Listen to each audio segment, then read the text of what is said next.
بسم اللہ الرحمن الرحیم۔ السلام علیکم ورحمۃ اللہ وبرکاتہ۔ Islamic library studio YouTube channel پہ آج ہم سفر رمضان کی 11ویں نشست کا آغاز کرنے جا رہے ہیں۔ ہمارا آج کا پہلا سوال ہے کہ کون سی 2 خوشیاں ہیں جو روزہ دار کو نصیب ہوتی ہیں؟ دوسری عبادات کے مقابلے میں روزہ وہ واحد عبادت ہے جس کے رکھنے والے کو بیک وقت 2 خوشیاں نصیب ہوتی ہیں۔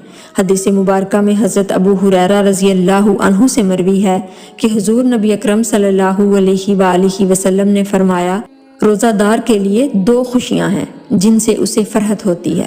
ایک فرحت افطار، جب وہ روزہ افطار کرتا ہے تو خوش ہوتا ہے، اور دوسری فرحت دیدار کہ جب وہ اپنے رب سے ملے گا تو اپنے روزہ کے باعث خوش ہوگا۔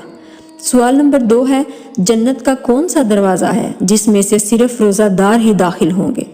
جنت میں بعض مخصوص اعمال صالحہ کے اعتبار سے 8 دروازے ہیں۔ جو شخص دنیا میں خلوص نیت سے ان میں جس عمل صالح کا بھی ہوگر ہوگا وہ جنت میں اسی عمل کے دروازے سے جائے گا۔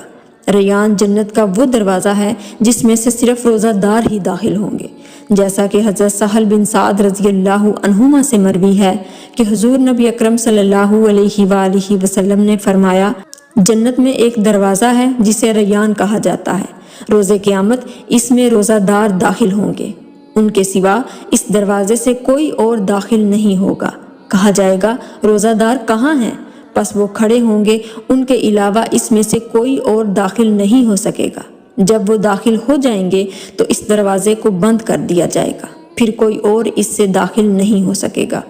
ریان کی وجہ تسمیہ کے بارے میں محدث ملا علی قاری رحمۃ اللہ علیہ فرماتے ہیں کہ یا تو وہ بنفسی ہی ریان ہے کیونکہ اس کی طرف کثیر نہریں جاری ہیں اور اس کے قریب تازہ اور سرسبز و شاداب پھل پھول بکثرت ہیں، یا پھر قیامت کے دن اس کے ذریعے سے لوگوں کی پیاس مٹے گی اور تر و تازگی اور نظافت چہرے پر ہمیشہ رہے گی۔